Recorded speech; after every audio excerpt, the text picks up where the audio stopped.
Hello friends.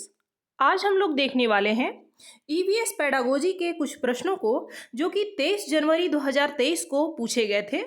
देखिए, आप कम से कम कोशिश करें कि इनमें से 10 प्रश्नों का सही उत्तर करें।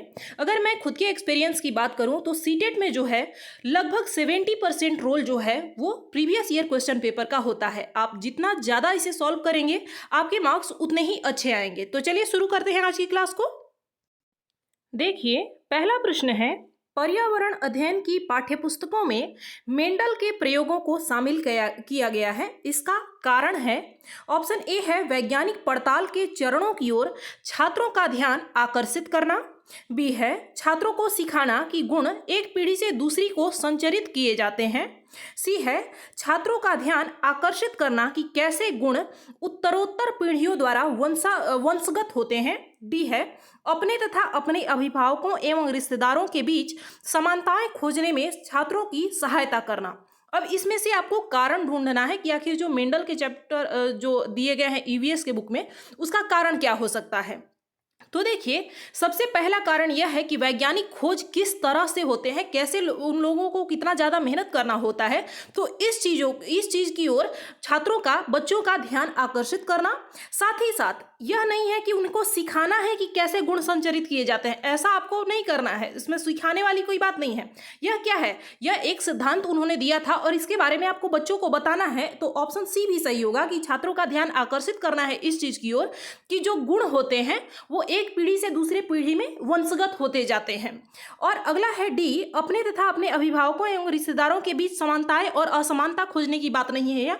इसमें चैप्टर में बात की गई है समानता खोजने की, लेकिन उसका मुख्य उद्देश्य यह नहीं है कि बच्चे समानता और असमानता को जाने, बल्कि उसका मुख्य उद्देश्य यह है कि बच्चे मेंडल के सिद्धांत को समझ सकें। इसलिए ऑप्शन फर्स्ट जो है ए और सी सही आंसर है हमारा। दूसरा प्रश्न है, नाजली को गुड़ खाना पसंद है। दोपहर में जब उसकी मम्मी सो रही थी तो नाजली रसोई में गई और उसने मम्मी द्वारा छिपाई गई गुड़ की बरनी खोज ली। यह सीखने के निम्नलिखित प्रकारों में से कौन सा एक उदाहरण है। ऑप्शन ए है शास्त्रीय अनुबंधन, बी है क्रिया प्रसूत अनुबंधन, सी है संज्ञानात्मक अधिगम और डी है यांत्रिक अधिगम। अब इसमें से कौन सा प्रकार है, किसका उदाहरण है, यह आपको पता करना है। तो देखिए, इसमें क्या किया है उसने कोई संज्ञानात्मक अपना मानसिक क्रियाकलाप, बौद्धिक जो स्तर होता है उसका कोई यूज किया नहीं। इसमें कहाँ बुद्धि लगाने वाली बात है, नहीं है। तो संज्ञानात्मक अधिगम नहीं कह सकते हैं। इसमें शास्त्रीय अनुबंधन भी नहीं है, बल्कि क्रिया प्रसूत अनुबंधन है। क्यों? क्योंकि इसमें रिस्पॉन्स जो होता है, जो हम किसी भी चीज को करने के लिए अनुक्रिया करते हैं, उस पर जोर दिया जाता है। ऐसा नहीं है कि उसने ऐसा करना एक ही बार में सीख लिया होगा। उसने देखा होगा कि गुड़ कहाँ रखा जाता है और उसने बार बार ऐसा करने का प्रयत्न किया होगा, तब जाकर वो लास्ट में खोज पाई उसे। तो इसमें यांत्रिक अधिगम भी होगा। यांत्रिक अधिगम का क्या मतलब होता है, जैसे आप एक ही काम को कर रहे हैं, धीरे धीरे करते करते वो हमारे आदत में बन जाता है। फिर हम अगर उस कार्य की ओर बहुत ज़्यादा ध्यान न भी दें तो भी हम कर पाते हैं। जैसे एग्जाम्पल के लिए समझिए, जो लोग टाइपिंग करते हैं, जिन्हें टाइपिंग अच्छे से आती है, फिर वो बातचीत करते हुए भी एकदम करेक्ट टाइप कर लेते हैं। जबकि शुरुआती चरण में जब हम लोग सीखते हैं, उस समय क्या होता है, उस समय हमें हर चीज़ पर ध्यान देना होता है कि हम कैसे, कहाँ प्रेस कर रहे हैं, कहाँ क्या कर रहे हैं। लेकिन जब वह चीज़ हमारे आदत में बन जाता है तो हमें ज़्यादा ध्यान की आवश्यकता नहीं होती। इसलिए बी और डी इसका सही आंसर है, जो कि ऑप्शन थर्ड में है। देखिए, प्रश्नों को एकदम ध्यानपूर्वक समझते हुए चलिए। तीसरा प्रश्न है, निम्नलिखित में से कौन से कथन सतत और समग्र मूल्यांकन अवधारणा के सतत पद से संबंधित हैं। यहाँ पर शब्दों पर ध्यान दीजिएगा। आपको क्या देखना है, जो सतत यानी निरंतरता से, जो कंटिन्यूअसली चलता है, उस पर ध्यान देना है। ऑप्शन ए है वृद्धि और विकास के अभिज्ञात पक्षों का आवधिक मूल्यांकन, बी है वृद्धि और विकास के पाठ्यचर्या संबंधी और सह पाठ्यचर्या संबंधी पक्षों का मूल्यांकन, ऑप्शन सी है अधिगम अंतरालों का निदान और उपचारात्मक उपायों का प्रावधान, डी है क्षमताओं, मनोवृत्तियों और अभिरुचि का मापन। अब इसमें से आपको सही जो ऑप्शन है उसका चयन करना है। देखिए यहाँ पर बात की जा रही है सतत की। समग्र का मतलब क्या होता है कि सभी पक्षों का मूल्यांकन करें, लेकिन यहाँ पर हमें केवल सतत देखना है, यानी जो निरंतर हो। इसमें ऑप्शन ए में कहा गया है वृद्धि और विकास के अभिज्ञात पक्षों का आवधिक मूल्यांकन। इसमें क्या है कि बच्चे का हम मूल्यांकन कर रहे हैं, सतत रूप से मूल्यांकन कर रहे हैं। साथ ही साथ ऑप्शन सी की बात करें तो अधिगम अंतरालों का जो निदान है, बच्चों को कहाँ कमी आ रही है, कठिनाई हो रही है, उसका निदान करें, फिर उसे उपचारात्मक शिक्षण प्रदान करें। तो यह क्या है, यह एक ही दिन में तो नहीं हो जाता, यह सतत प्रक्रिया है, निरंतर चलने वाली प्रक्रिया है। इसलिए ए और सी इसका सही आंसर होगा। अब आपके मन में क्वेश्चन होगा कि बी और डी क्यों नहीं होगा, तो देखिए इसे समझते हैं। वृद्धि और विकास के पाठ्यचर्या और सह पाठ्यचर्या यानी जो एक्स्ट्रा एक्टिविटी होती है क्लास के अंदर, इनको इंक्लूड करना है, इनको समग्र करना है, समाहित करना है। यह क्या हो गया, यह समग्र से संबंधित हो गया। और हमें ढूंढना क्या था, सतत यानी जो निरंतर चले, तो यह समग्र का हिस्सा है, इसलिए यह नहीं होगा। साथ ही क्षमताओं, मनोवृत्ति और अभिरुचि को भी हम समग्र रूप से उसका मूल्यांकन करते हैं, तो यह भी सतत का उदाहरण नहीं है। ऑप्शन फोर्थ इसका सही आंसर है। अगला प्रश्न है पर्यावरण अध्ययन। पर्यावरण का वह अध्ययन है जो संबंधित है हमारे पास पड़ोस से जिसमें हम रहते हैं। इसके अंतर्गत मूल विषय तथा उप विषय होते हैं। यहाँ पर थीम्स और सब थीम्स की बात की जा रही है। निम्नलिखित में से कौन सा मुख्य विषय है? ऑप्शन फर्स्ट है संबंध, सेकंड है पौधे, थर्ड है कार्य एवं खेलकूद और फोर्थ है चीजें जो हम बनाते हैं तथा करते हैं। तो इसका जो सही आंसर हो जाएगा वो है हमारा ऑप्शन फोर्थ। चैनल पर जो है वो थीम्स और सब थीम्स का वीडियो अलग से बना हुआ है, अगर आपने नहीं देखा है तो आप वहां जाकर देख सकते हैं। अगला प्रश्न है पर्यावरण अध्ययन की पाठ्यपुस्तक में एक पाठ लोगों के विस्थापन पर है जिसका शीर्षक है हमारे लिए कोई स्थान नहीं। यह बच्चों को जानकार और संवेदनशील बनाने के लिए उद्देशित है। ऑप्शन फर्स्ट है उन लोगों की पीड़ा के बारे में जिन्हें उनकी जन्मभूमि से विकास के नाम पर विस्थापित कर दिया गया है। सेकंड है कि देश के विकास हेतु लोगों का विस्थापन आवश्यक है। थर्ड है कि शहरी लोग कूड़ा करकट उत्पन्न नहीं करते, शहर झुग्गियों के कारण गंदे हैं। फोर्थ है कि एक बड़े शहर में ग्रामीण लोगों का जीवन बेहतर होगा। इसमें बात की जा रही है विस्थापित लोगों की। जैसे विस्थापित लोग कौन होते हैं, जैसे अगर आपने देखा होगा कि कहीं भी जंगल में या फिर किसी जगह पर कोई परियोजना चलाई जाती है, कहीं नहर तालाब आदि बन रहे होते हैं, तो वहां से जो वहां पर रह रहे लोग हैं उनको हटना पड़ता है, उन लोगों को ही हम विस्थापित लोग कहते हैं। तो इसका उद्देश्य क्या है यह चैप्टर पढ़ाने का, ये इसलिए ताकि बच्चे उनकी पीड़ा को, उनके जो परेशानी है उनकी, उसे समझ सके, उनके बारे में संवेदनशील हो सके। इसलिए ऑप्शन फर्स्ट इसका सही आंसर होगा। अगला प्रश्न है निम्नलिखित में से कौन से कथन पर्यावरण अध्ययन की कक्षा तीसरी से पांचवी तक की पुस्तकों में ढेर सारे चित्रों को शामिल करने की सर्वाधिक सटीक व्याख्या करते हैं? ऑप्शन फर्स्ट है चित्र बच्चों को आकर्षित करते हैं। बी है बच्चे विकास की मूर्त संक्रियात्मक अवस्था में हैं। सी है बच्चे चित्रों के माध्यम से अवधारणाओं को जल्दी समझते हैं। डी है चित्रों से किताब आकर्षक बनती है। सबसे जो सर्वाधिक सटीक व्याख्या करे उसका वो कारण हमें बताना है, वो ऑप्शन का हमें चयन करना है। देखिए हम यह तो जानते हैं कि चित्र बच्चों को आकर्षित करता है, लेकिन क्यों करता है यह भी तो जानना है कि आखिर क्यों करता है। इसलिए क्योंकि बच्चे मूर्त संक्रियात्मक अवस्था में होते हैं, वो अमूर्त तथ्यों को, अमूर्त संकल्पनाओं को नहीं समझ पाते, इसलिए ऑप्शन बी सही है। साथ ही अगर सी देखें कि बच्चे चित्रों के माध्यम से अवधारणाओं को, यानी जो कॉन्सेप्ट हम उन्हें समझा रहे होते हैं उसे जल्दी समझ जाते हैं, तो यह भी सही है। इसलिए यह दोनों ही ज़्यादा महत्वपूर्ण है। यह तो नहीं कहा जा सकता है कि केवल किताबों को आकर्षक बनाने के लिए हम चित्र को भर देते हैं। तो ऑप्शन जो सेकंड है बी और सी यह सही है। अगला प्रश्न है एक अध्यापक के लिए बीज का अंकुरण विषय पढ़ाने के लिए प्रभावी तरीका होगा, जो इफेक्टिव मेथड होगा वो कौन सा होगा? ऑप्शन फर्स्ट है विद्यार्थियों को एक सजीवक यानी एनिमेटेड वीडियो देखने के लिए कहना जिसमें साबुत मूंग के बीजों का अंकुरण दिखाया गया हो। सेकंड है मूंग के बीजों का अंकुरण का चार्ट बनाना। थर्ड है विद्यार्थियों से मूंग के बीजों का अंकुरण करने के लिए कहना तथा अपने अवलोकन रिकॉर्ड करने के लिए कहना। फोर्थ है मूंग के बीजों के अंकुरण का मॉडल दिखाना। देखिए जब बच्चा कोई भी क्रियाकलाप खुद से करके देखता है तो वो बेहतर तरीके से सीखता है, इसलिए ऑप्शन थर्ड जो है इसमें सही आंसर होगा।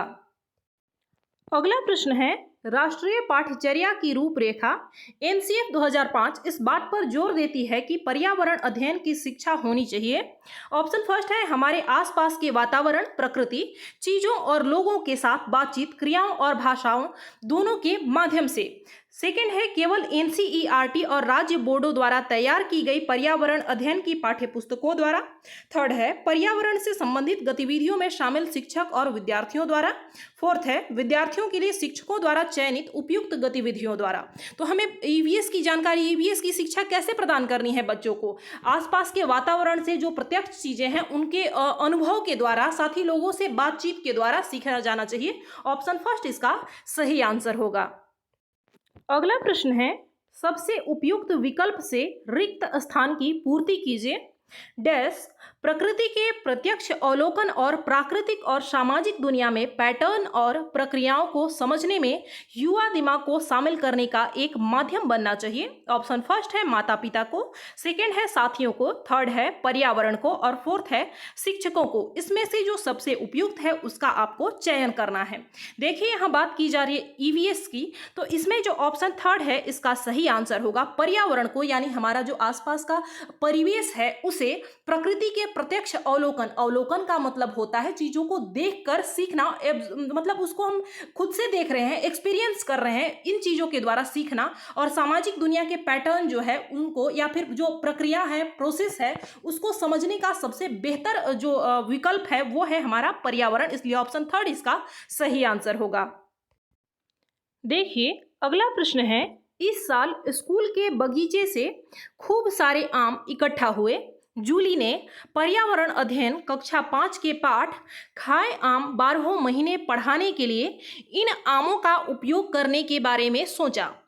इस पाठ को पढ़ाने के लिए सर्वाधिक उपयुक्त तरीका कौन सा होगा? ऑप्शन ए है खाद्य प्रसंस्करण इकाई भ्रमण, जिसमें विशेषज्ञ विद्यार्थियों को प्रसंस्करण प्रक्रिया के बारे में बताएं। बी है आम खाद्य पदार्थ उत्सव का आयोजन, जिसमें विद्यार्थी उनके द्वारा बनाए हुए आम के विभिन्न व्यंजनों का स्टॉल लगाएं। सी है खाद्य प्रसंस्करण इकाई के विशेषज्ञ को जो आपकी कक्षा में विशेषज्ञ वार्ता के लिए आमंत्रित करें। डी है एक प्रदर्शनी का आयोजन, जिसमें आम से बने विभिन्न खाद्य पदार्थों को प्रदर्शित किया जाए। इसमें से अब आपको सही कथन का, सही तरीके का उपयोग करना है, कौन सा होगा? देखिए जो ऑप्शन फर्स्ट है इसमें कहा जा रहा है खाद्य प्रसंस्करण, यानी जिससे खाद्य जो है, खाद्य पदार्थ जो है, भोज्य पदार्थ है, वो ज्यादा समय तक सुरक्षित रहे। ऐसे जो विशेषज्ञ हैं उनके पास जाकर भ्रमण करके, इकाई भ्रमण के दौरान जाकर और विद्यार्थियों से को पूछने का मौका दें, वहां जाकर वो पूछें और उनसे सीखें। तो यह भी सही है। बी है आम का खुद से ही, जैसे आम खाद्य पदार्थ का उत्सव का एक ऐसे आयोजन किया जाए जिसमें विद्यार्थी जो है खुद से ही उन आमों का कुछ कुछ विभिन्न प्रकार का व्यंजन बना के लाएं, देखें कि हम क्या बना सकते हैं।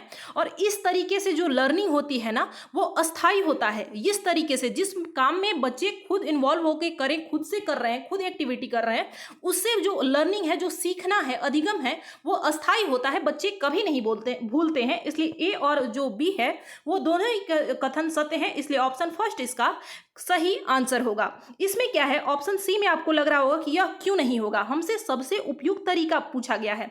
अगर हम उन्हें खुद ही आमंत्रित करें कि कोई विशेषज्ञ हमारी कक्षा में आकर बताए इन चीजों के बारे में, तो बच्चे जो होते हैं छोटे छोटे, वो भाषण सुनना पसंद नहीं करते हैं, बल्कि खुद से सवाल पूछना, उछल कूद मचाना, खुद से गतिविधि करना ज्यादा पसंद करते हैं। इसलिए यह दोनों ऑप्शन नहीं होगा। अगला प्रश्न है पर्यावरण अध्ययन शिक्षण हेतु अध्यापक को निम्नलिखित में से किसका चयन करना चाहिए? ऑप्शन फर्स्ट है बच्चों को अकेले कार्य करने के अवसर प्रदान करें। सेकंड है बच्चों को कार्य करने में मदद करें। थर्ड है बच्चों को छोटे समूहों में कार्य करने के अवसर प्रदान करें। फोर्थ है बच्चों को बड़े समूहों में कार्य करने के अवसर प्रदान करें। देखिए जहां पर भी बच्चों को खुद से करने का अवसर दिया जाए वो ऑप्शन हमारा सही होता है, लेकिन इसमें बात आ रही है कि आखिर छोटा समूह बनाएंगे या बड़ा समूह बनाएंगे। तो बहुत बड़े बड़े समूहों में विस्तार नहीं करना होता है, छोटे छोटे समूह बनाइए और बच्चों को खुद से कार्य करने की, खुद से एक्टिविटी करके सीखने का अवसर प्रदान कीजिए। इसलिए ऑप्शन थर्ड इसका सही आंसर होगा। अगला प्रश्न है कक्षा 3 की पर्यावरण अध्ययन में विषय या पाठ जल में जिन महत्वपूर्ण संप्रत्ययों यानी जो भी कॉन्सेप्ट है जो इम्पोर्टेंट था विषयों पर ध्यान दिया गया है, ये हैं आखिर किस विषय पर किस कॉन्सेप्ट पर ज़्यादा ध्यान दिया गया है। ऑप्शन फर्स्ट है जल के स्थानीय स्रोत, जल के उपयोग, लिंग भूमिका और दूरी के अनुमान। सेकंड है जल के स्थानीय स्रोत, जल के उपयोग, लिंग भूमिका, दूरी के अनुमान और सामाजिक भेदभाव, पीने के लिए स्वच्छ जल। थर्ड है जल के स्थानीय स्रोत, जल के उपयोग, लिंग भूमिका, दूरी के अनुमान और जल का शुद्धिकरण। फोर्थ है जल के स्थानीय स्रोत, जल के उपयोग, लिंग भूमिका, दूरी के अनुमान और वर्षा जल संग्रहण। अब इसमें से किस विषय पर ध्यान दिया गया है यह आपसे पूछा जा रहा है। तो देखिए इसका जो सही आंसर हो जाएगा वो है हमारा ऑप्शन सेकेंड। आपको सभी जो ऑप्शन है वो लगभग सेम ही लग रहा होगा, लेकिन यह तो है कि जल के स्थानीय स्रोत कौन कौन से हैं इस पर चर्चा की गई है, साथ ही जल का क्या उपयोग किया जा सकता है, बेहतर उपयोग हम लोग कैसे कर सकते हैं इस पर भी चर्चा की गई है। लिंग भूमिका यानी जो पानी वगैरह लाने जाती हैं वो महिलाएं ही जाती हैं, तो लिंग की भूमिका जो है इस पर भी चर्चा की गई है। दूरी के अनुमान, इसके अलावा जो सबसे बड़ा अंतर आपको बाकी के 3 ऑप्शन में नहीं देखने को मिलेगा वो है सामाजिक भेदभाव। इस चैप्टर में सामाजिक भेदभाव पर भी बल दिया गया है और बताया गया है कि जो जिन्हें समाज अछूत कहता है उन्हें कैसे पानी के लिए जो सार्वजनिक स्थल होते हैं वहां से पानी उन्हें नहीं लिया जाने देता है। तो यह इस पर भी चर्चा की गई है, सामाजिक भेदभाव पर भी, और पीने के लिए स्वच्छ जल कैसा होना चाहिए, कितना होना चाहिए, इस पर भी चर्चा की गई है। इसलिए ऑप्शन सेकंड इसका सही आंसर है। अगला प्रश्न है निम्नलिखित में से कौन सी प्रक्रियाएं आकलन की प्रकृति की व्याख्या करती है। ऑप्शन ए है संवादात्मक, बी है रचनात्मक, सी है योगात्मक और डी है मूल्यांकन। इसमें से कौन सी जो प्रक्रियाएं हैं वो आकलन की प्रकृति की व्याख्या करती है, इसका चयन करना है। बहुत ही आसान सा प्रश्न है। इसका जो सही आंसर होगा वो है हमारा ऑप्शन फर्स्ट। हम लोग जानते हैं जो आकलन होता है वो रचनात्मक होता है, योगात्मक होता है, संवादात्मक होता है, लेकिन मूल्यांकन नहीं हो सकता क्योंकि मूल्यांकन के अंतर्गत ही आकलन समाहित होता है। इसलिए ऑप्शन फर्स्ट इसका सही आंसर होगा। अगला प्रश्न है कक्षा 5 के विद्यार्थियों के लिए वंशानुक्रम या आनुवंशिकता एक अमूर्त प्रत्यय है, जो कि अमूर्त प्रत्यय मतलब ऐसा प्रत्यय, ऐसा कॉन्सेप्ट जिसे ऐसे मूर्त रूप से सामने से ऐसे देख के समझा नहीं जा सकता है, ऐसा प्रत्यय है जिसे आंखों से नहीं देखा जा सके। एक पर्यावरण अध्ययन की शिक्षिका हीना अपने विद्यार्थियों में आनुवंशिकता की समझ पैदा करने के लिए डैश का आयोजन करेंगी, क्योंकि ध्यान रखना है कि यह अमूर्त तथ्य है। आनुवंशिकता किसी को दिखता थोड़ी है, नहीं दिखता है, यह तो अमूर्त है।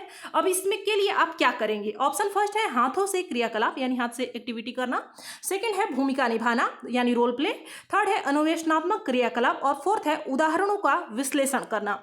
अब ऐसा नहीं है कि बस तुक्का लगा देना है कि जहां भी अन्वेषण की बात आ जाए, खोज की बात आ जाए, वहां वो सही ही होगा। यह भी देखना है कि प्रश्न में हमसे क्या पूछा जा रहा है। यहां पर अमूर्त प्रत्यय की बात की गई है, इसे देखा और छुआ नहीं जा सकता है, जिस पर आप क्रियाकलाप करेंगे, जिस पर आप खोज करेंगे, या फिर उसका यह कोई कहानी भी नहीं है कि भूमिका निर्वहन करेंगे, आप स्टोरी टेलिंग करेंगे, ऐसा कुछ भी नहीं है। और हाथ से क्रियाकलाप की बात, आनुवंशिकता को समझने में हाथ के क्रियाकलाप का क्या योगदान हो सकता है, कुछ भी नहीं। तो इसके लिए आप क्या करेंगे, उदाहरण का विश्लेषण करेंगे, विभिन्न प्रकार के एग्जाम्पल के थ्रू बच्चों को समझाने की कोशिश करेंगे। अगला और अंतिम प्रश्न है निम्नलिखित में से प्राथमिक स्तर पर पर्यावरण अध्ययन की पाठ्यचर्या की विशेषताओं की पहचान कीजिए। ऑप्शन ए है समावेशित, बी है संदर्भ सहित, सी है अनुभवात्मक और डी है वैश्विक से स्थानीय विषय केंद्रित।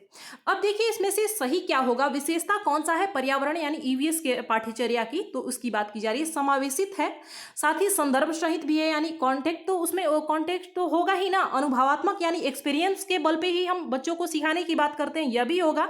लेकिन वैश्विक से स्थानीय की ओर हम लोग नहीं बढ़ते। सबसे पहले शिक्षण सूत्र जो होता है वो क्या कहता है कि सबसे पहले स्थानीय चीजों के बारे में जानकारी दीजिए और उसके बाद वैश्विक यानी दूर की चीजों के बारे में बताइए। स्थानीय से वैश्विक की ओर हम लोग जाते हैं, न कि वैश्विक से स्थानीय। इसलिए ऑप्शन ए बी सी सही होगा, जो कि ऑप्शन फोर्थ में दिया गया है। तो फ्रेंड्स ये थे आपके 15 प्रश्न जो कि 23 जनवरी 2023 को पूछे गए थे। और अगर इनमें से किसी भी प्रश्न में आपको किसी भी प्रकार का डाउट है तो आप हमसे कमेंट करके पूछ सकते हैं। मिलते हैं अगली क्लास में। धन्यवाद।